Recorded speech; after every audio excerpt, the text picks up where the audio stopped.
नमस्कार. आज मी बनवणार आहे भाजलेल्या वांग्याची चटणी. त्याला भरलं वांगं असं सुद्धा म्हणतात. त्यासाठी मी 2 वांगी इथे साफ करून घेतलेले आहेत पाण्याने धुवून आणि त्याला सुरीने असे कट करून घ्यायचे. सुरीने असे कट केले की वांगं आतून चांगलं शिजतं ज्यावेळेला आपण भाजून घेतो त्यावेळी. आता त्याला दोन्ही वांग्यांना तेल लावून घ्यायचं आहे.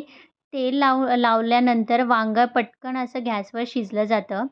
सारखं-सारखं पलटी करून आपण त्याला नीट चांगलं शिजवून घेणार आहोत मंद गॅसवर.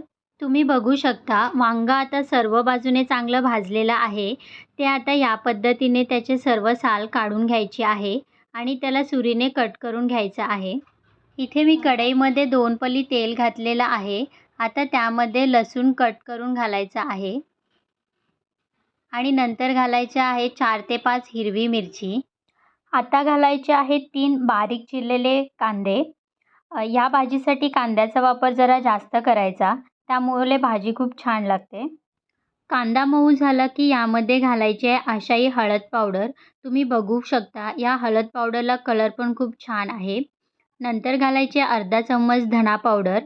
एक बारीक चिरलेला टोमॅटो, तो इथे मी आता घालणार आहे आणि हे सर्व तेलामध्ये चांगलं फ्राय करून घेणार आहे.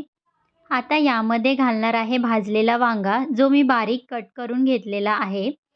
तो त्या मसाल्यामध्ये आपण चांगला परतून घेणार आहोत. नंतर घालणार आहे चवीनुसार मीठ, कोथिंबीर आणि एक 3 ते 4 मिनिटं आपण त्याला वाफ काढून घेणार आहोत.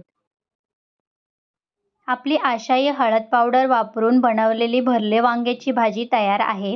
तुम्ही बघू शकता या हळद पावडरने भाजीला रंग पण खूप छान आलेला आहे, जी तुम्ही भाकरीसोबत खाऊ शकता. अशाच आपल्या नवनवीन व्हिडिओ पाहण्यासाठी आपल्या आशाई मसाले या यूट्यूब चॅनलला लाईक करा, शेअर करा आणि सबस्क्राईब करा. Thank you.